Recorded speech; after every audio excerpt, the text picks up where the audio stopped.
Your doctor says your iron levels are normal, but you're exhausted, losing hair, and can't think straight. Here's the hidden truth about iron deficiency that most doctors miss, and what you can do about it starting today. My name is Dr. Thomas Rofrano from the Natural Medicine Clinic in Palm Beach Gardens, Florida, and author of The Free Diet. Most of my patients come in with gut or thyroid issues, and abnormal ferritin is a common thing I see, either too high or too low ferritin levels. And today we're going to talk about too low or iron deficiency. And the number one reason why doctors miss this is they don't check for iron levels. A routine blood test your doctor runs includes CBC, chemistry panel, lipids, and TSH. And if asked, they will say, oh, yeah, your iron level is normal when they're looking at your hemoglobin level. And you can have normal hemoglobin, but low iron levels, and all the symptoms associated with it. For instance, I had a patient come in and had all the common iron deficiency symptoms of fatigue, brain fog, loss of memory and concentration, anxiety, depression,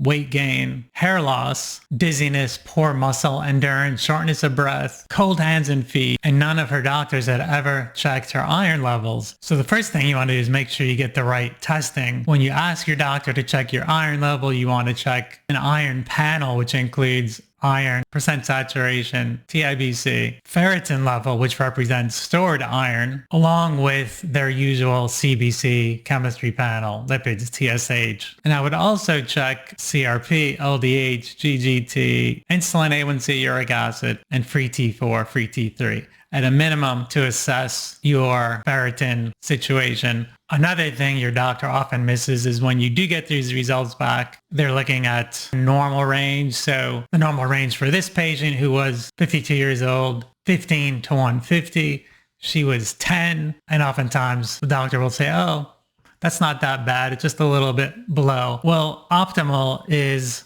about 50 to 80, depending on the person and other factors. And you can get significant symptoms below 40. She was at a 10. So it's something that really needs to be addressed. And another thing doctors often miss are the hidden root causes, which are mainly tied to gut issues and also excessive bleeding. She had indigestion, gas, bloating, constipation, and excessive bleeding from heavy menstrual periods. When I did functional testing to find out her root causes, she had celiac genetics with gluten sensitivity and leaky gut, along with other food reactions, other nutrient deficiencies, insulin resistance, adrenal and thyroid dysfunction. So I had the patient go on an anti-inflammatory diet and the proper supplements, which I will go over shortly. At 7 weeks, I saw her and the following symptoms were better: insomnia, anxiety, brain fog, hair loss, pain, fatigue, and she was starting to lose that excess weight. Her ferritin went from 10 up to 66 in 7 weeks. Again,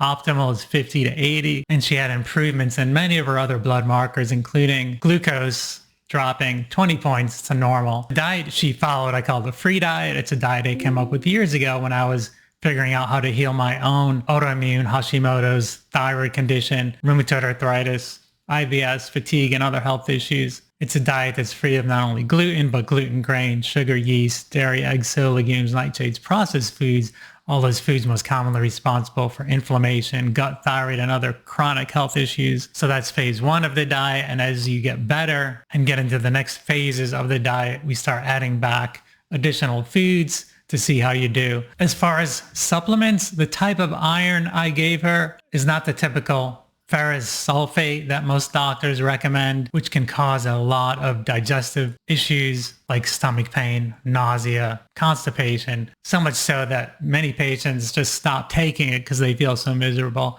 I find that iron glycinate works the best, has minimal, if any, gastric side effects, is well absorbed. I had her take 2 twice a day, which is almost 120 milligrams for 7 weeks. And then as you get to the optimal level, like she did, then you typically reduce the dose and do periodic follow-up testing to make sure you stay in that optimal range, not too low and not too high. And I also gave her what I call the functional 5, which is multi-fish oil, vitamin D with K, magnesium, probiotic, along with vitamin C to help with iron absorption and other nutrients that she was deficient in. So if you're struggling with unexplained fatigue, gut or other chronic health issue, it's important to get the proper comprehensive testing first, because if you find out the root causes and are provided the right solutions, I believe almost anyone can get better. Thanks for joining me today. I'll put a video that goes into the free diet in more detail here. Free diet phase 1 food chart below that we'd be happy to send you. Feel free to like and subscribe so more people can see this video, and I'll see you next time.